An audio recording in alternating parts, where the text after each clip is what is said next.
स्थानांच्या निवडणुकीसाठी ठाकरे गटाचा mega plan, जिल्हानिहाय नेत्यांची नेमणूक, कोणावर कोणती जबाबदारी?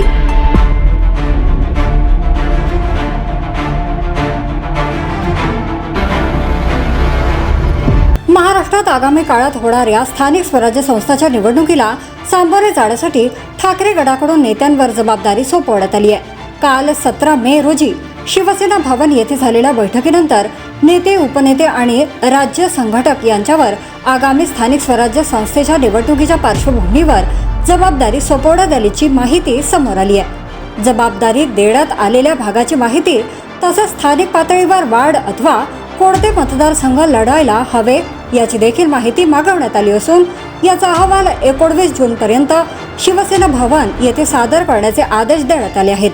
नेत्यांच्या दौऱ्याच्या माध्यमातून स्थानिक जिल्हाप्रमुख, तालुका प्रमुखांच्या सहकार्याने स्थानिक स्वराज्य संस्थांवर भगवा फडकविण्यासाठी ठाकरे गटाकडून जबाबदारीचे वाटप करण्यात आले आहे.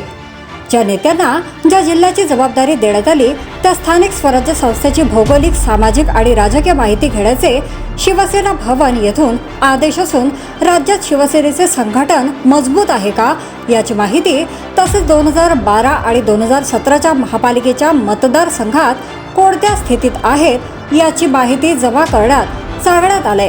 कोणावर कोणती जबाबदारी? 1. ठाणे, नवी मुंबई, मीरा भाईंदर, सुभाष देसाई, राजन विचारे. 2. पुणे, पिंपरी चिंचवड, नाशिक, मालेगाव, जळगाव शहर, संजय राऊत. 3. धुळे, अहिल्यानगर, अनिल परब, संजय राऊत. 4. कल्याण, डोंबिवली, अनिल परब. 5. उल्हासनगर, पनवेल शहर, अनंत गीते. 6.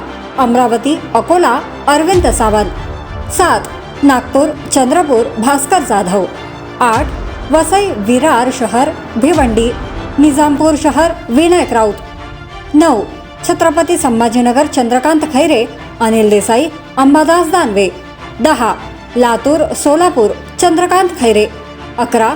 परभणी, जालना, नांदेड, वाघाळा शहर, अंबादास दानवे. 12.